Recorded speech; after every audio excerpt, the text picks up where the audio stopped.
Thank you for tuning in to Abundant Moments. Psalms is beautiful, the 150 Psalms.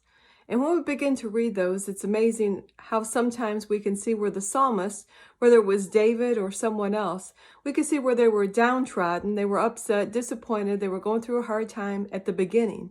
But by the time you get to the end of the psalm, you realize that they're uplifted, they're trusting in God once again. It's like they begin to encourage themselves and they realize God was with them, for them, and not against them. Psalm 23 is a beautiful psalm. We all know it. Most people have it memorized. If you've ever been to a funeral, most funerals, you will hear this psalm. It's beautiful. David wrote it. David, being a shepherd, wrote about God being his shepherd. And as you begin to read Psalm 23, you see where in the beginning, David is talking about God. The Lord is my shepherd.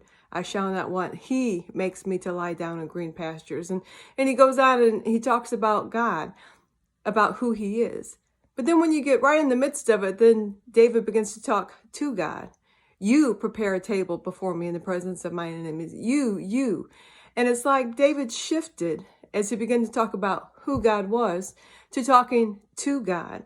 And oftentimes when we're going through a difficult time, when we feel like we're by ourselves or we feel all alone, we've been rejected, whatever the case is, oftentimes we'll begin to think about God. Okay, well, God is and God is.